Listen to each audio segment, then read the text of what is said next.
Kesorotan lain, Saudara, Mahkamah Agung menolak permohonan peninjauan kembali 7 terpidana kasus pembunuhan Vina dan Eki di Cirebon, Jawa Barat. Salah satu alasan adalah bukti baru yang diajukan terpidana dinilai tidak sesuai ketentuan. Keluarga terpidana kasus Vina dan Eki di Cirebon, Jawa Barat tak kuasa menahan tangis. Mereka menangis histeris setelah Mahkamah Agung menolak upaya peninjauan kembali kasus kematian Vina tahun 2016 lalu. Mereka menilai keputusan MA yang menolak PK sangat mengecewakan dan tidak berkeadilan. Mereka memohon Presiden Prabowo Subianto membebaskan para terpidana. Salah satu keluarga terpidana meyakini para terpidana tidaklah bersalah atas apa yang dituduhkan.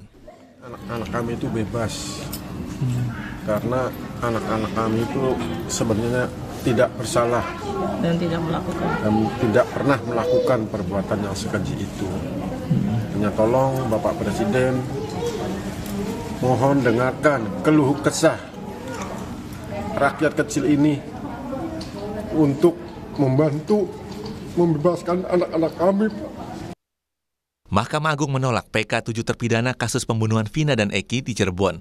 Beberapa hal yang menjadi pertimbangan karena Hakim MA menilai tidak ada kekhilafan dalam mengadili para terpidana dan bukti baru yang diajukan terpidana dinilai tidak sesuai ketentuan. 7 terpidana kasus ini tetap dengan putusan sebelumnya yang dijatuhi hukuman seumur hidup. Pada hari Senin, tanggal 16 Desember 2024, dengan putusan yang pada pokoknya menolak permohonan peninjauan kembali para terpidana. Dengan ditolaknya permohonan PK para terpidana tersebut, maka putusan yang dimohonkan PK tetap berlaku.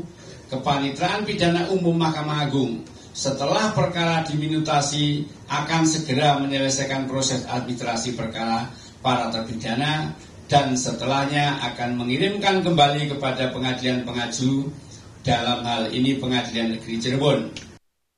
Sementara itu, pasca putusan Mahkamah Agung yang menolak PK, kuasa hukum terpidana kasus pembunuhan Vina dan Eki menyebut masih ada beberapa langkah hukum lain untuk mengupayakan pembebasan para terpidana. Salah satunya mengajukan gerasi ke Presiden.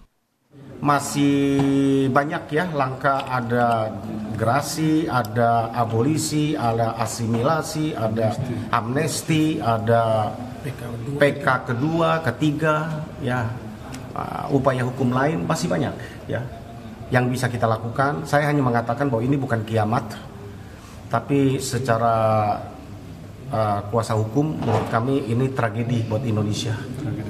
Tragedi hukum. Ya, kasus Vina dan Eki menyita perhatian publik.